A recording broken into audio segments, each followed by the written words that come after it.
और कई तो ऐसे भक्त हैं, कृष्ण भगवान का एडमिशन करा दिया स्कूल्स में। आपको मालूम है कि नहीं? नहीं।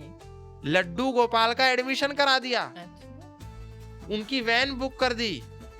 हर दिन लड्डू गोपाल को माँ मतलब एक महिला वैन में बिठाने आती है, वो वैन उनको स्कूल लेकर के जाती है। जैसे एक बच्चे की फीस जमा होती है वैसे उसकी फीस जमा होती है। वो लड्डू गोपाल क्लास में बैठते हैं, टीचर पढ़ाती है, सारे बच्चों के साथ लड्डू गोपाल पढ़ते हैं। फिर छुट्टी होती है, लड्डू गोपाल को वैन में रखा जाता है, वैन घर पर आती है, घर के पास महिला जाती है, वैन से लड्डू गोपाल को लेती है, वापस घर आती है। फिर लड्डू गोपाल का रिजल्ट आता है, लड्डू गोपाल के 100 में से 100 नंबर हर सब्जेक्ट में आते हैं और वो क्लास में टॉप कर लेते हैं।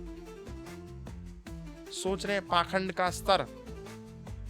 लड्डू गोपाल से ज्ञान लेना था, उनको ज्ञान देने लगे। भीष्म पितामह भगवान श्री कृष्ण के बारे में कहते हैं, वेद वेदांग विज्ञानम बले चाप्यधिकम तथा निणाम लोके हिकोन्यो अस्ति विशिष्ट केशवाद्रिते।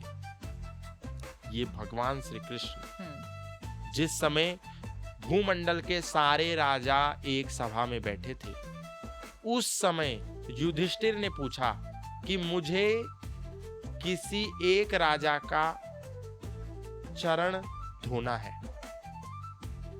कौन है इस सभा में जो सबसे तेजस्वी हो? उस समय भीष्म पितामह ने ये वाक्य कहा, वेद वेदांग विज्ञानम, जो वेद वेदांग के ज्ञान से विज्ञान से परिचित है और उसका ज्ञानी है।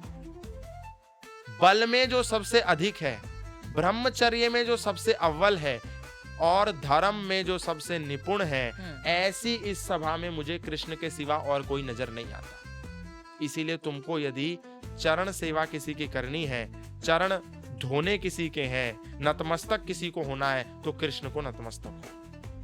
उस कृष्ण को जो ज्ञान में सर्वोत्कृष्ट है, हम उससे ज्ञान ना लेकर के स्कूल में उसका एडमिशन करा करके उसको ज्ञान देने लगे, उसका रिजल्ट टीचर्स बना रहे हैं। बताइए, इससे बड़ी मूर्खता की कोई बात हो सकती है क्या?